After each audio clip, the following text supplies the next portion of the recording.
Golden State Killer, bayangan dari California. Malam itu, tahun 76, udara di Sacramento dingin dan lembab. Rumah-rumah di pinggiran kota terbungkus dalam kabut tipis. Lampu jalan menyala temaram, menyisakan bayangan panjang di atas aspal. Di dalam sebuah rumah, seorang wanita muda bernama Phyllis baru saja mematikan televisi. Suaminya Greg sudah tertidur di sofa. Mereka tidak tahu bahwa malam itu seseorang sedang mengintai mereka dari balik pagar. Seseorang yang bernafas pelan menatap jendela dengan mata yang tajam, menunggu lampu terakhir di ruang tamu benar-benar padam. Beberapa jam kemudian, suara jendela yang dibuka perlahan membangunkan Phyllis. Sebelum ia sempat berteriak, sebuah senter menyorot wajahnya, dan suara berat berbisik di telinganya. Open quote, "Jangan bergerak. Kalau kamu berteriak, suamimu mati." Close quote. Lelaki itu bertopeng ski hitam, mengenakan sarung tangan kulit. Ia tahu letak semua barang di rumah itu, seolah sudah berhari-hari mempelajarinya. Malam itu, Phyllis dan Greg menjadi korban pertama dari sosok yang kelak disebut dunia sebagai The Golden State Killer.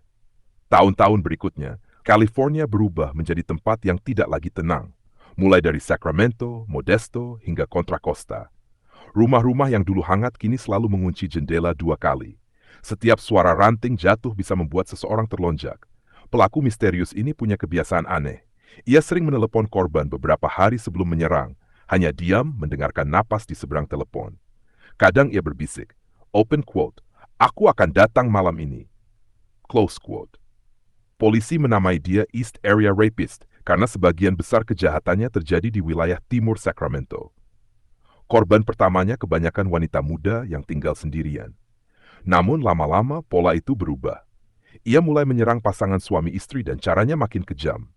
Ia mengikat sang suami, menumpuk piring di punggungnya lalu berkata, open quote, "Kalau aku dengar saja jatuh, aku bunuh istrimu." Close quote. Sambil berkata begitu, ia menyerang sang istri di ruangan lain dengan tenang, dingin, sistematis, tanpa ampun. Selama 12 tahun, polisi tidak bisa menemukan siapa dia. DNA ditemukan di beberapa tempat kejadian perkara, tapi tahun-tahun itu belum punya teknologi untuk melacak. Satu-satunya petunjuk hanyalah jejak sepatu, bekas ikatan tali sepatu militer, dan pola suara napas berat di telepon.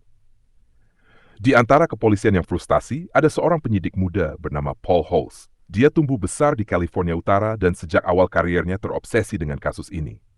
Paul mengoleksi semua berkas, foto, dan laporan saksi sampai ruang kerjanya penuh map. Ia tahu pelaku bukan orang biasa. Cara dia masuk rumah, cara dia menutup pintu, dan bagaimana ia tahu rute patroli polisi menunjukkan satu hal, pelaku ini mungkin pernah jadi aparat. Tapi siapa? Untuk menjawab itu, kita perlu mundur ke tahun 1945. Di sebuah kota kecil bernama Beth, New York, lahir seorang anak laki-laki bernama Joseph James DeAngelo. Ayahnya seorang tentara angkatan udara, keras dan dingin. Ibunya pendiam. Joseph tumbuh dalam ketakutan. Ia sering menyaksikan ayahnya memukul ibunya. Dalam kesepiannya, ia belajar satu hal. Kalau kau tidak ingin disakiti, jadilah orang yang menakutkan. Setelah dewasa, Angelo masuk militer dan bertugas di Vietnam. Di sana ia belajar disiplin, senjata, dan taktik menyusup diam-diam ke perkemahan musuh. Sepulangnya ke Amerika, ia menjadi petugas polisi di Auburn, California. Tapi di balik seragamnya yang rapi, tersimpan dorongan gelap yang makin tak terkendali. Saat bertugas sebagai polisi, DeAngelo sering ikut menyelidiki kasus pencurian rumah.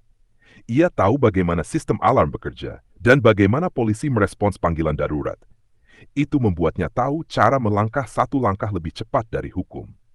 Ketika kejahatan East Area Rapist mulai ramai dibicarakan, DeAngelo ikut berpatroli di area yang sama. Bahkan beberapa saksi mengingat mereka melihat seorang pria mirip polisi di sekitar lokasi kejadian. Tapi saat itu tak ada yang mencurigainya. Tahun 1979, DeAngelo dipecat dari kepolisian karena mencuri barang kecil dari toko, sebuah kaleng semprotan anjing dan palu. Tapi setelah itu, jumlah serangan malah meningkat tajam dan mulai menelan korban jiwa. Itu menjadi sinyal. East Area Rapist telah berubah menjadi Golden State Killer. Salah satu kasus paling mengerikan terjadi pada tahun 1981. Korban bernama Cherry Domingo dan Gregory Sanchez. Mereka diserang saat tidur di rumah Cherry. Polisi menemukan Gregory sudah meninggal dengan luka berat di kepala, sementara Cherry diperkosa dan dibunuh dengan cara brutal. DNA ditemukan, tapi siapa pelakunya? Tidak ada yang tahu. Selama bertahun-tahun, D'Angelo hidup tenang sebagai teknisi di gudang, menikah, punya anak, dan menetap di Citrus Heights. Tetangganya menggambarkannya sebagai orang pendiam tapi mudah marah.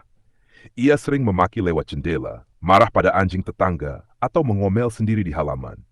Tidak ada yang menyangka orang tua berkumis itu adalah monster yang menebar ketakutan di seluruh California. Waktu terus berjalan. Kasus demi kasus tak terpecahkan, hingga akhirnya menjadi cold case. Kasus dingin yang disimpan dalam arsip. Namun Paul Halls tidak menyerah.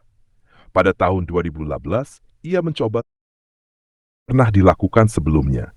Ia membawa DNA lama dari tempat kejadian dan mengunggahnya ke sebuah situs silsilah keluarga online bernama ItMatch.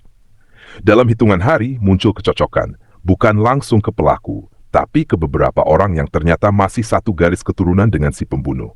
Seperti pohon keluarga, nama demi nama ditelusuri, dipetakan, disaring, hingga semua cabang mengarah ke satu titik, Joseph James D'Angelo. Tim penyidik mulai membuntutinya secara diam-diam. Mereka mengambil sampel DNA dari tisu yang dibuangnya ke tempat sampah di depan rumah. Beberapa hari kemudian, hasil lab keluar. Dan hasilnya jelas, DNA itu 100% cocok dengan DNA Golden State Killer. Tanggal 24 April 2018, jam 8 malam, polisi mendatangi rumah D'Angelo. Pria tua itu sedang berdiri di garasi, memperbaiki motor lamanya. Ketika polisi mengepungnya, D'Angelo hanya menatap mereka lama, seolah tahu bahwa pelariannya selama 40 tahun sudah berakhir. Di pengadilan, tubuhnya lemah, duduk di kursi roda. Ia menunduk, tak banyak bicara. Namun dalam sidang terakhir, suaranya terdengar pelan, nyaris seperti bisikan, open quote, I did all those things. Aku yang melakukan semua itu. Close quote. Joseph James D'Angelo dijatuhi hukuman penjara seumur hidup tanpa pembebasan bersyarat. Ia kini berusia lebih dari 70 tahun. Dan bagi para korban serta keluarganya, nama itu bukan sekadar pelaku, melainkan bayangan hidup yang akhirnya bisa mereka hadapi dengan mata terbuka. Selama 40 tahun, polisi, korban, dan seluruh warga California hidup dalam ketakutan. Namun pada akhirnya, satu hal kecil yang nyaris tak terlihat, seutas DNA, menjadi kunci yang membuka semua pintu gelap. Golden State Killer membuktikan bahwa kejahatan bisa bersembunyi lama, tapi tidak akan pernah bisa menghapus jejaknya. Dan malam itu, ketika Joseph James D'Angelo digiring keluar rumahnya, lampu polisi memantul di jendela, seperti bayangan masa lalu yang akhirnya tak bisa lagi berlari. Kasus ditutup, tapi bagi banyak orang bekas ketakutan itu tidak akan pernah benar-benar hilang. Golden State Killer. Bayangan.